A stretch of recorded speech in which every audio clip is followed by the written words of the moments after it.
আসসালামু আলাইকুম।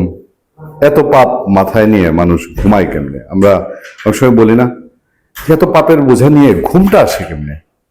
আর এরা চিল মুডে ঘুরে বেড়ায়, কেক কাটে।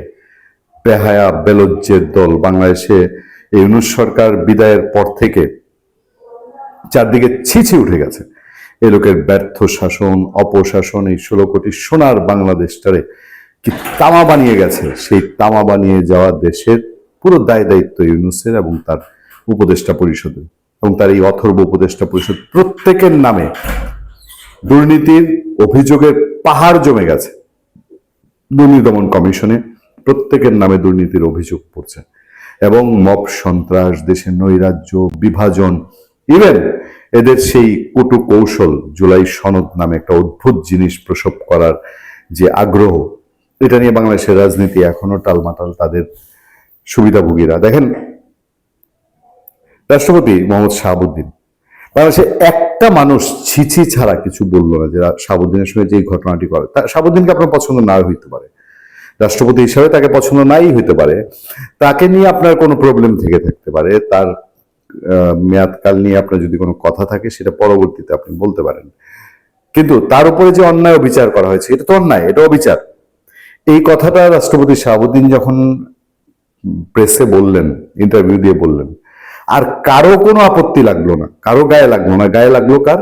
জামাতে ইসলামী আর এনসিপির। এবং জামাতে এনসিপির টপ দুইজন নেতা, ডক্টর শফিকুর রহমান এবং নাহিদ ইসলাম, দুইজনে এটা নিয়ে বিবৃতি দিছে। ঘুম হারাম, কি না কি সত্য ফাঁস হয়ে যায়। একই রকম অবস্থা বাংলাদেশে, জঘন্যতম অবস্থা এই উপদেষ্টাদের ক্ষেত্রে। এই উপদেষ্টাদেরকে নিয়ে কেউ কিছু বললেই জামাত এবং এনসিপি তাদের গায়ে মাইখা নেয়। এখন পর্যন্ত ইউনূসের এত অন্যায়, এত দুঃশাসন, এত ব্যর্থতা একটা বার দেখেছেন জামাত বা এনসিপি এটা সমালোচনা করে? এখন এই নিজেরা তো অপরাধ করেছে এবং যা কারিগরি কামিয়ে নিয়েছে, কামিয়ে নিয়ে এখন মস্তি করে বেড়াচ্ছে, ফুর্তি করে বেড়াচ্ছে, কেক কাটে, সুন্দর সুন্দর কেক কাটে। খবরটা শুনেন। বিগত অন্তর্বর্তী সরকারের সাবেক উপদেষ্টা ডক্টর ফাউজুল কবিরের বাসায় দেখা গেছে সাবেক সরকারের বেশ কিছু উপদেষ্টাদের। এ সংক্রান্ত কিছু ছবি সামাজিক যোগাযোগ মাধ্যমে প্রকাশ করেছে সাবেক ওই একেবারে কটু, মানে কি বলবো আমি, ওই শয়তান টয়তান বান্দর বলতে চাই না, ওই মানে যে লোকটা তার মবের জন্য তার বুক কাঁদে, সেই সাবেক প্রেস সচিব শফিকুল আলম শুক্রবার নিজের ভেরিফাইড আইডিতে শফিকুল আলম লেখেন, ডক্টর ফাউজুল কবির খানের আয়োজন করা মনোরম ইফতার ও নৈশভোজ ডক্টর খান এবং তার পরিবার আগামীকাল তাদের মিন্টু রোডের বাসভবন ছেড়ে একটি ভাড়া ফ্ল্যাটে চলে যাচ্ছেন। এই হলো তার তার মেসেজ। এটা কি ইফতার ও নৈশভোজ, নাকি আবার সেই কোনো লালকুটির ষড়যন্ত্র? আবার সেই সবকটা মাথা, সেই মেটিকুলাস ডিজাইন প্রসূত সেই মাথাগুলা আবার সেই নৈশভোজ আর ইফতারের নাম নিয়ে কি আবার কোন রকম প্যাচের মধ্যে ঢুকে যাচ্ছে?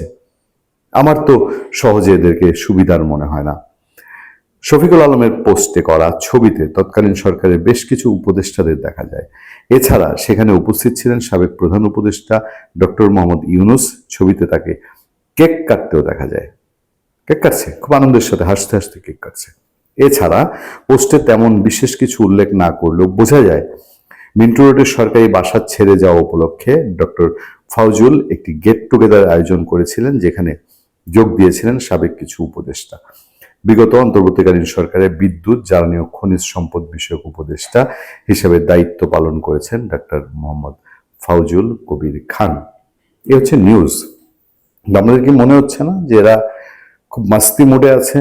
এবং মাস্তি মোডে থাকা মানে কি দাঁড়াও আসিতেছি এরকম কোনো ব্যাপার, নাকি এই দিন দিন না আরো দিন আছে এরকম কোনো গান গাচ্ছে এরা, যে আরো কোনো খেলা তেলিসমাতি দেখানো বাঙালিকে বাকি আছে?